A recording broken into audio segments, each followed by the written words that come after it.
সেখানে আমি দেখতে পেলাম নিউজে যে গতকালকে নিউজে একটা জিনিস আজকে সকালে এক ভাইয়ের কাছ থেকে দেখতে পেলাম যে মিনাতে মুজদালিফাতে ভয়ঙ্কর গরম, অর্থাৎ যা প্রত্যাশা ছিল তার চাইতে বেশি গরম, 48-48-এর উপরে গরম। এই যে গরম হওয়ার আশঙ্কা, এই জন্য আমাদের যথাসম্ভব তাঁবুর ভেতরেই অবস্থান করতে হবে। এখানে কিন্তু হিট স্ট্রোক বলে কয়ে আসে না, হঠাৎ করে হিট স্ট্রোক হয়, মানুষ কল্পনাও করে না, এরকম একটা অবস্থা। এখানকার গরমের নেচারটাই ভিন্ন, খুবই হঠাৎ করে মানুষকে এফেক্ট করে এবং হঠাৎ করে মানুষ অসুস্থ হয়। এই জন্য আমরা মিনাতে তাঁবুর বাইরে যথাসম্ভব ঘোরাঘুরি করব না। একটু দেখার শখ আছে, সেই শখটা আমরা মেটাবো ইনশাআল্লাহ। সেটা হলো আইয়ামে তাশরিকে কোনোদিন সন্ধ্যার পরে, তখন আমাদের আসলে প্রচুর হাতে সময়ও থাকবে।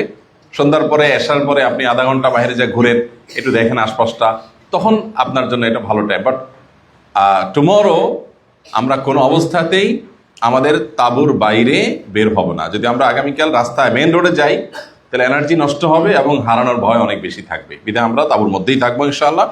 করণীয় বিষয়ে আমরা তো তাঁবুতে 5 ওয়াক্ত, এখানে তো এক এক রুমে আছে, ওখানে তো একসাথে থাকবো ইনশাআল্লাহ সবাই। সো সেখানে আমরা ডিটেল আলোচনা করব। আমি যে বিষয়টি নিয়ে আজকে কথা বলতে চাই সেটি হলো আমাদের হজের ক্ষেত্রে কোনো টার্গেট আছে কিনা কারণ। আমি বলছি যে আমরা তো হজ করতে আসছি, এটাই তো আমাদের টার্গেট। এর বাইরে কোনো এক্সট্রা টার্গেট আছে কিনা কারণ হজ কেন্দ্রিক, পজিটিভ অর্থে। জি,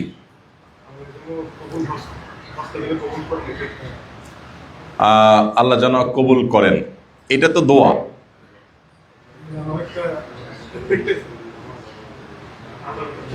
এটা একটা প্রত্যাশা। হ্যাঁ, আমি বলছি যে আপনার নিজস্ব প্ল্যান বা টার্গেট, যেটা আমি অ্যাচিভ করতে চাই, এরকম কিছু আছে কি হজ রিলেটেড?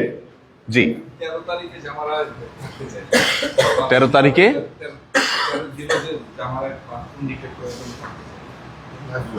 জামারায় পাথর নিক্ষেপের জন্য থাকতে চান। আমাদের অবশ্য শর্ট প্যাকেজের হাজিরা অনেক আগে যাব আমরা, সেটা ওখানে গিয়ে পরিবেশ পরিস্থিতি দেখে আন্দাজ করা যাবে ইনশাআল্লাহ। ভাই 13 তারিখে থেকে আসতে চান, 12 তারিখে মেরে আসতে চান না, যদিও সেটা সময় সাপেক্ষ ব্যাপার, সেখানে আমরা গিয়ে বলতে পারবো। তারপর এটা তার একটা লক্ষ্য মাশাআল্লাহ। আর কারোর কোনো কিছু? জি,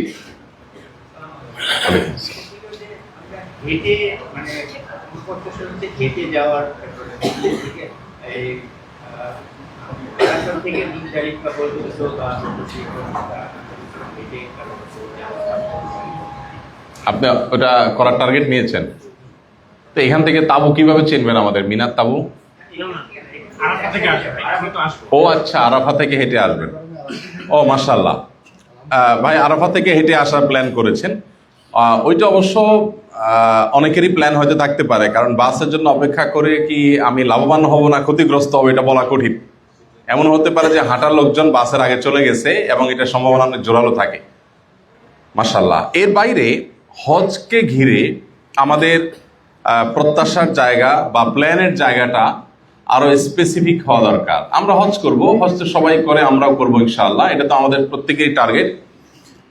সুনির্দিষ্ট আরো স্পেসিফিক যদি টার্গেটে কথা বলি, তাহলে একটা টার্গেট এমন হতে পারে যে আমি মাবরুর হজ করতে চাই, আমার টার্গেট হলো মাবরুর হজ করা। একটা হলো অর্ডিনারি হজ, হজের সমস্ত রিচুয়ালগুলো, কর্মকাণ্ডগুলো আমি যথাযথভাবে সম্পাদন করে নিলাম, এটা হজ হয়ে গেল। আর মাবরুর হজ হলো একটা বিশেষ ক্রাইটেরিয়া সম্পন্ন হজ। এদিক দিয়ে হাঁটতে নিষেধ করছি, কেউ হাঁটাহাঁটি করবে পরে, যারা ওদিক বলবেন মেহরবানি করে, এদিকে হাঁটাহাঁটি করেন না, মুভমেন্ট করবে না, কেউ আওয়াজ করা যাবে না।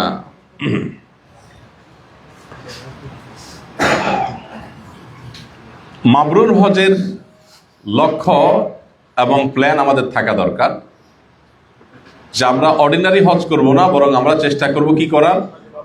হজ্জে মাবরুর করার। কেন? কারণ আল হজ্জুল মাবরুর লাইসা লাহুল জাযাউ ইল্লাল জান্নাহ, মাবরুর হজের বিনিময় জান্নাত ছাড়া আর কিছু নয়। তাহলে সাধারণ একটা হজ, যে হজটাতে টার্গেটই হবে যে আমি মিনা যাব, আরাফাতে যাব, মুজদালিফা আসবো, জমরাতে আসবো, মক্কা আসবো, তফসাই করে আবার মিনা যাব, রাত্রে থাকবো, আবার চলে আসবো, এটা তো হজের একটা সাধারণ এবং জেনারেল চক্র, যেটা আমরা করবই।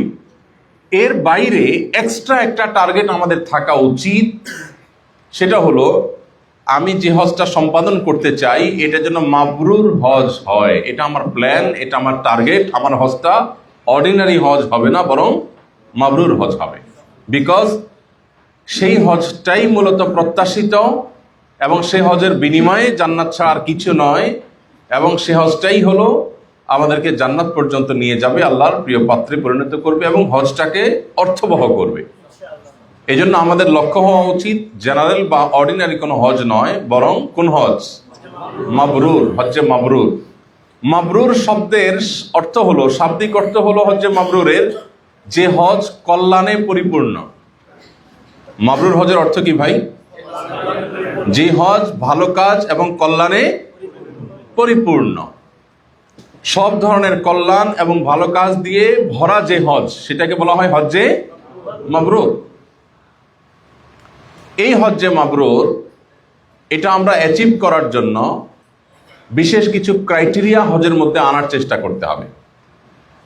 যে ক্রাইটেরিয়াগুলো আমরা হজের মধ্যে আনতে পারলে আমাদের হজটা ইনশাআল্লাহ কি হবে? মাবরুর হজ হয়ে উঠবে। আপনারা সেশনের সময় যারা ছিলেন, আমরা এটা নিয়ে 2টা স্লাইডে আপনাদেরকে কিছু ইনফরমেশন দেওয়ার চেষ্টা করেছি, এবং যারা ভিডিও দেখেছেন তারাও হয়তো কিছু ইনফরমেশন পেয়ে গেছেন। কিন্তু বিষয়টা এত গুরুত্বপূর্ণ যে ঠিক হজের আমরা এহরাম আজকে বাঁধতে যাচ্ছি, তার আগ মুহূর্তে এটা আমার মনে হয়েছে আবারও আমরা একটু রিমাইন্ড করি যে আমাদের হজ কিভাবে মাবরুর হবে, কিভাবে মাবরুর হজ হয়ে উঠবে, তার জন্য প্ল্যান কি, প্রোগ্রাম কি, ক্রাইটেরিয়া কি। আল্লাহ রাব্বুল আলামিনের কাছে দোয়া করি আমাকে, আপনাকে, আমাদের সবাইকে আল্লাহ তাআলা মাবরুর হজ করে যাওয়ার তৌফিক দান করুন। এদিক দিয়ে মুভমেন্ট করতে নিষেধ করছি বারবার, আমি কোনো লোক একদিক দিয়ে যাবে না, তোমরা আসবে না, তোমরা আসবে না, আমার কনসেন্ট্রেশন নষ্ট হয়। যারা পরে আসবে ওদিকে বলবে, এদিক কেন, এখানে দাঁড়াও, কোনো লোক আসবে না। তোমরা নিজেরাও মুভ করবে না এদিক দিয়ে, কিছু আনারও দরকার নেই আর। প্লিজ, একান্ত আর্জেন্ট কিছু না হলে এদিকে আসতে করিও না। প্রতি মুহূর্তে আসলে গেলে কনসেন্ট্রেশন নষ্ট হয়। জি ভাই, মাবরুর হজের জন্য 5টি ক্রাইটেরিয়া ফুলফিল করা দরকার। কয়টি ক্রাইটেরিয়া ভাই? 5টি। এটা কোরআন বা হাদিস কর্তৃক কোনো সংজ্ঞা না যে একেবারে কোরআন হাদিস এইভাবে কনক্রিট দেওয়া আছে, এমন না। বরং মাবরুর হজের বিষয়গুলোকে ওলামা একরাম, এক্সপার্টগণ, মুহাদ্দিসিন একরাম, স্কলারগণ বিভিন্নভাবে আলোচনা করে মাবরুর হজের যে ডেফিনেশন দাঁড় করিয়েছেন, তাতে 5টি ক্রাইটেরিয়া আসলে মাবরুর হজ সম্পন্ন হয়েছে সেটি মনে করা যায়। সেই জায়গা থেকে বলা, নাম্বার 1, মাবরুর হজের প্রথম ক্রাইটেরিয়া হলো যে এই হজ হবে ইখলাস সম্পন্ন হজ, যে হজের মধ্যে নিয়তের কোনো ভেজাল থাকবে না। তাহলে ফার্স্ট অফ অল আমাদের টার্গেট হবে, লক্ষ্য হবে, আমরা কি করব? আমাদের নিয়তটাকে ভেজাল মুক্ত করব। আমরা হজ করব শুধুই আল্লাহকে সন্তুষ্ট করবার আশায়, শুধুই জান্নাত পাবার আশায়। কিভাবে আল্লাহকে সন্তুষ্ট করা যায়, কিভাবে জান্নাত পাওয়া যায়, আমি শুধু সেই টার্গেটে থাকবো, সেই লক্ষ্যে থাকবো, তার জন্য আমি সচেষ্ট থাকব। আমাদের এটার যে শাব্দিক যে অর্থটা, ডেফিনিশনটা, সেটা মাথায় রাখতে হবে। সেটা কি? কল্যাণে পরিপূর্ণ, অর্থাৎ বিভিন্ন রকম ভালো কাজ, নেকামল দিয়ে পুরো হজটাকে ঠাসানো, সাজানো। এ হজের আষ্টে পৃষ্ঠে চতুর্পাশে ভালো কাজ দিয়ে ভরা, একেবারে আরো সহজ বাংলায় বললে ভালো কাজে ভরা হজ। এখন ভালো কাজে ভরা হজ যদি বলি, তাহলে সেক্ষেত্রে আমরা দেখতে পাবো যে ভালো কাজের তালিকা অনেক দীর্ঘায়িত করা যায়। আমরা রুটিন যে ভালো কাজগুলো করি, তওয়াফ, সাই, নামাজ, দোয়া, তাহাজ্জুদ, কোরআন তেলাওয়াত, দ্বীনি আলোচনা শোনা করা, এই রুটিন কাজের বাইরে অনেক ভালো কাজ আছে যেগুলো দিয়ে আমরা হজকে পরিপূর্ণ করতে পারি। আল্লাহর অনেক বান্দা করেন, আমরা একটু ভাবলেই হতে পারে। আমি ছোট্ট একটা উদাহরণ দেই। আমরা অনেকেই আমাদের রুমে যে খাবারটা দেয়া হয়, এই খাবারটা আমাদের খাওয়া হয় না। কেন? কারণ হয়তো খাবার আমাদের 3টায় হয়ে যায়, 1টা থেকে গেছে, অথবা বাইরে আজকে আমার নাস্তা বা খাবার খাওয়া হয়ে গেছে, রুমেরটা আর খানা হয়নি। এখন আমরা এই খাবারটা কি করি? হ্যাঁ, ফেলে দেই, তাই না? অথচ আমরা চাইলেই এই খাবারটাকে শতভাগ কাজে লাগাতে পারি। কিভাবে সেটা?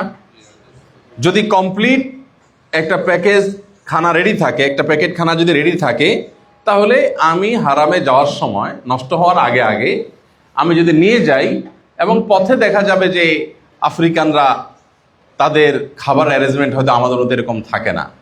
এখানে বিভিন্ন জায়গায় আপনারা দেখবেন লাইন ধরে তারা খাবার নেয়।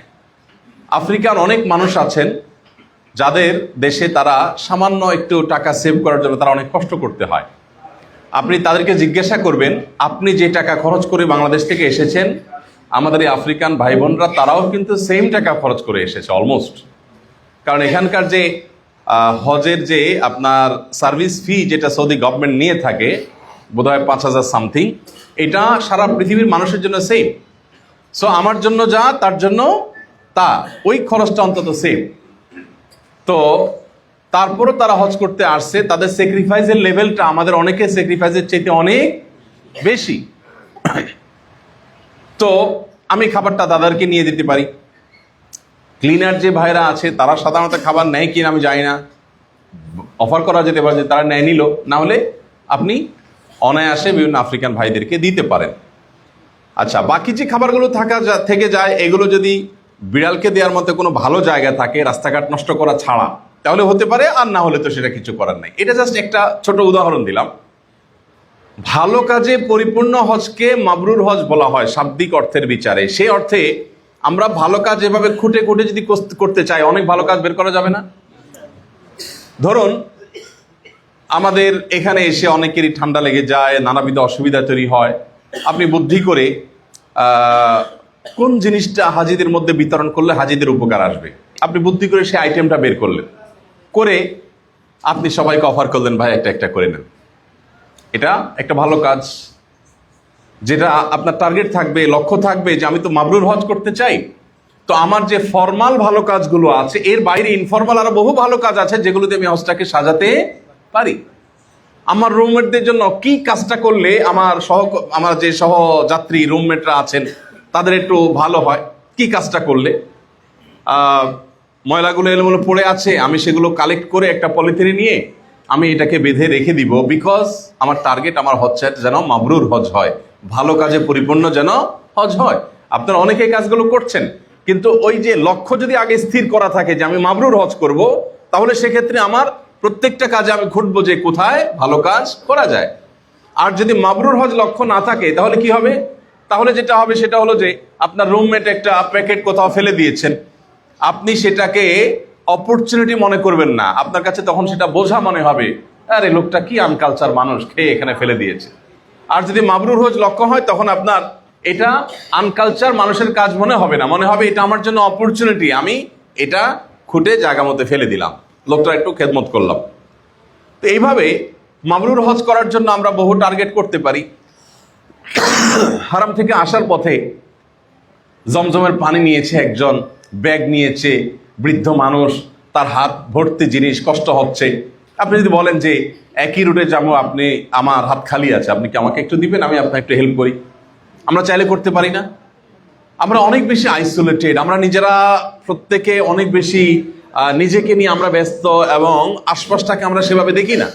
নবী করিম সাল্লাল্লাহু আলাইহি সাল্লামের যে সিফাতগুলোর কারণে এই মক্কার হেরা গুহায় যখন প্রথম তার জিবরিলের সাথে সাক্ষাৎ হওয়ার তিনি ভড়কে যান, তখন খাদিজা রাদিয়াল্লাহু তাআলা আনহা উম্মুল মুমিনিন তিনি নবী রাসূলুল্লাহ সাল্লাল্লাহু আলাইহি সাল্লামকে যে সান্ত্বনাগুলো দিয়েছেন, এর মধ্যে যে ইস্যুগুলো বলে সান্ত্বনা দিয়েছেন তার মধ্যে একটা হলো ইন্নাকা লাতাহমিলুল কাল, আপনি মানুষের বোঝা বহন করেন। এখানে বোঝা বহন করা বলতে আক্ষরিক অর্থে বোঝা বহন হতে পারে, কারোর দেনা পরিশোধ করে দেওয়া এটাও তার একটা বোঝা বহন করে দেওয়া হতে পারে, কারোর কোনো দায়িত্বভার গ্রহণ করা সেটাও বোঝা বহন করা হতে পারে। তাহলে আমরা এইটা একটা ভালো কাজ যেটা চাইলেই করতে পারি কিনা বলেন? আমি লিফটে উঠছি, দেখতে পাচ্ছি যে কারোর হাতে অনেক জিনিসপত্র নিয়ে তিনি সিরিয়ালে দাঁড়িয়ে আছেন, তার জন্য একটা কষ্ট করা, আমার হাতে তেমন কিছু না, ঠিক আছে আমি তাকে অফার দিয়ে আমার আগে দিয়ে দিলাম, আমি একটু পরে গেলাম রুমে, আমার আসলে তেমন কোনো আর্জেন্ট কাজ নেই, এটা ভালো কাজ। তো এরকম উদাহরণ বের করলে আমরা শত শত উদাহরণ বের করতে পারবো যেগুলো ভালো কাজে আমার হজকে পরিপূর্ণ করবে এবং হজটা হয়ে উঠবে কি মাবরুর হজ। কিন্তু তার জন্য মৌলিক ক্রাইটেরিয়া হলো 5টা। তার প্রথমটি হলো ইখলাস, আমি হজ করছি গল্প দেবার মানসিকতা থাকবে না। সোশ্যাল মিডিয়াতে সস্তা ভিউ অথবা লাইক কামানোর ধান্দা থাকবে না। আমরা অনেকেই আছি, বিশেষ করে এই যুগে, কোনো ভালো কাজ করব আর সোশ্যাল মিডিয়াতে প্রচার করব না এবং মানুষের বাহবা নিব না, এটা আমরা চিন্তাও করতে পারি না, তাই না? এখলাসের সাথে এই জিনিসটা যায় না। একজন ইমানদারের এখলাস এবং আল্লাহর সন্তুষ্টির উদ্দেশ্যে কাজের ডিমান্ড হলো যে আমি কাজটাকে অনলি ফর আল্লাহ সুবহানাহু ওয়া তাআলা করবো, এটাকে গল্প দিয়ে বেড়ার মধ্যে কোনো কল্যাণ আছে মনে করব না। সৌদি আরবের একজন স্কলার খুব চমৎকার একটা কথা এই প্রসঙ্গে বলেছেন। তিনি বলেছেন যে আমরা পাপের কাজ যখন করি তখন কি আমরা ডাকডোল পিটিয়ে করি না লুকিয়ে লুকিয়ে করি? আমরা পাপের কাজটা লুকাবার চেষ্টা করি, তাই না? তিনি বলেছেন ঠিক একইভাবে নেকের কিছু কাজ আছে, প্রকাশ্যে করার মতো। জাকাত আপনি প্রকাশ্যে দিবেন, নামাজ আপনি প্রকাশ্যে পড়বেন। 5 ওয়াক্ত নামাজ যদি আপনি রুমে লুকিয়ে দরজা আটকে একা একা পড়েন, কি বলেন, এটা কি প্রশংসনীয় হবে? এটা তো প্রকাশ্যেই পড়তে হবে। কিন্তু বাকি যে আমলগুলো আছে, ম্যাক্সিমাম নফল আমলগুলো, এগুলো চেষ্টা করতে হবে যতটা লুকানো যায়, যতটা গল্প না দিয়ে লুকানো যায়। অনেকে অনেক গল্প দিবি, আমি চুপচাপ থাকবো, আমি গল্প দেব না, কারণ আমি আমার আমলটাকে নষ্ট করতে চাই না। গল্প দিলে বা বললেই যে নষ্ট হয়ে যায় সব সময়, নট নেসেসারি। তবে সম্ভাবনা আছে গল্প দিলে আমার মধ্যে অহংকার আসবে, প্রদর্শনেচ্ছা আমার মধ্যে তৈরি হবে, তখন সেটা কিন্তু রিয়া হবে, লৌকিকতা হবে এবং আমলকে বরবাদ করে দিবে। আল্লাহ রাব্বুল আলামিন তিনি অত্যন্ত গনি, তিনি অন্য থেকে সম্পূর্ণ অমুখাপেক্ষী।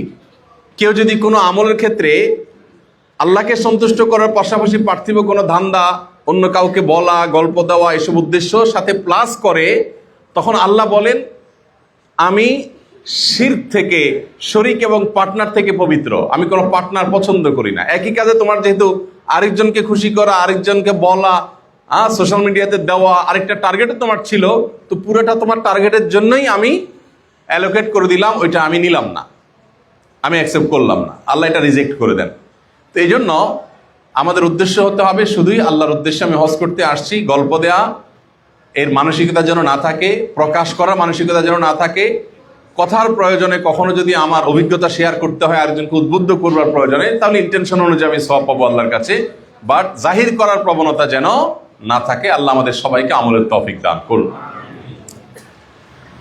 নাম্বার 2, মাবরুর হজে দ্বিতীয় ক্রাইটেরিয়া হলো যে এই হজে প্রতিটি পদক্ষেপ হবে নবী করিম সাল্লাল্লাহু আলাইহি সাল্লামের সুন্নাহ অনুযায়ী, সুন্নাহ সম্মত হবে, ইখলাস সমৃদ্ধ হবে, প্রথম ক্রাইটেরিয়া। দ্বিতীয় ক্রাইটেরিয়া হলো সুন্নাহ সম্মত হবে, ইখলাস সমৃদ্ধ, সুন্নাহ সম্মত। হজের প্রত্যেকটা পদক্ষেপে আমরা খুঁজবো, দেখার চেষ্টা করব যে নবী করিম সাল্লাল্লাহু আলাইহি সাল্লাম কিভাবে হজ সম্পাদন করেছেন, তিনি কিভাবে পদক্ষেপ নিয়েছেন, কিভাবে কোন কাজটা করেছেন। কেউ কি মোবাইলে কিছু দেখছেন? ও বাইরের না, একটু বলো তো, নিচে একটু আওয়াজ বন্ধ করতে বলো। দ্বিতীয় হলো ভাই সুন্নাহ সম্মত হজ করা। নবী করিম সাল্লাল্লাহু আলাইহি ওয়াসাল্লাম বলেছেন, তার নাম শুনলে সাল্লাল্লাহু আলাইহি ওয়াসাল্লাম বলতে হয়, মনে মনে বলতে হয়, অনেকে মনে মনে বলেছেন, মাশাআল্লাহ। তিনি বলেছেন যে খুযু আন্নি মানাসিকাকুম, তোমরা তোমাদের হজের বিধিবিধানগুলো আমার কাছ থেকে গ্রহণ করো। এই জন্য হজ কোনটা নবী সাল্লাল্লাহু আলাইহি সাল্লাম কিভাবে করেছেন সেটা আমাদের সর্বোচ্চ সেভাবে করার জন্য ট্রাই করতে হবে। কিছু জিনিস আমাদের হাতের নাগালের বাইরে। তিনি মিনায় গিয়েছেন 8 তারিখ ফজরের পরে, আমরা একসাথে এত লাখ মানুষ যেতে পারছি না, এটা আমাদের সীমাবদ্ধতা। কিছু মানুষ আছে যারা ইয়েতে যায়, আপনার আরাফাতে, আমরা যাই হলো আগের রাত থেকে 12, 14, 16 ঘন্টা ধরে যাচ্ছি বাই রোটেশন।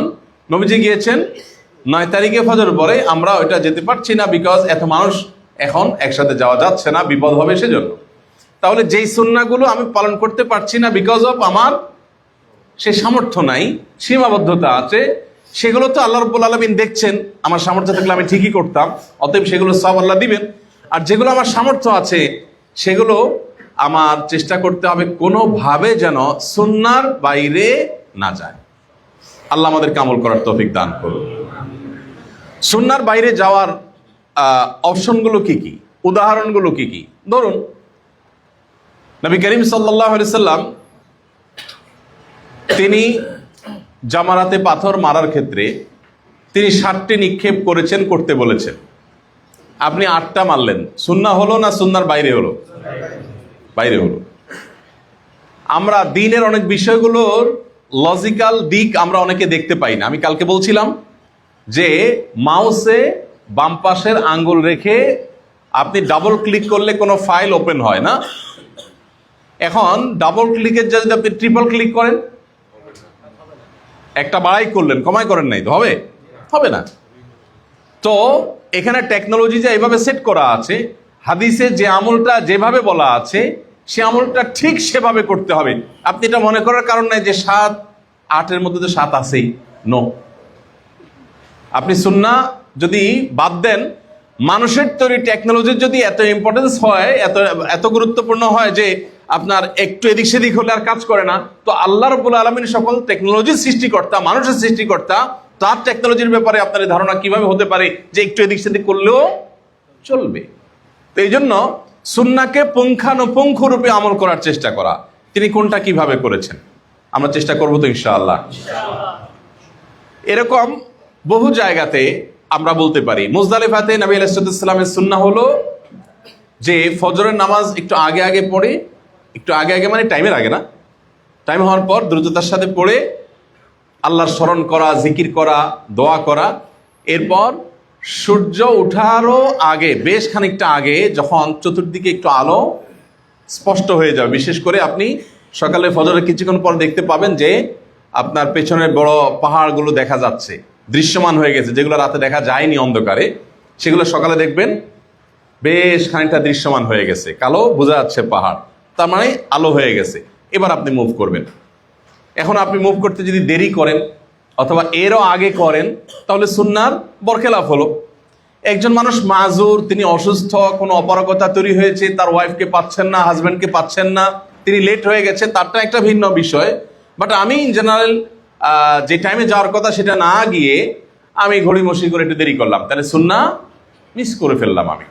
এইভাবে হজের ক্ষেত্রে মনে হতে পারে টুকিটাকি বিষয়গুলো, কিন্তু এগুলোর ইম্পর্টেন্স অনেক বেশি, যার কারণে একজন ইমানদার তিনি চেষ্টা করবেন মাবরুর হজ যেন হয়, সেজন্য প্রতিটা পদক্ষেপকে সুন্নাহ সম্মত উপায়ে করবেন।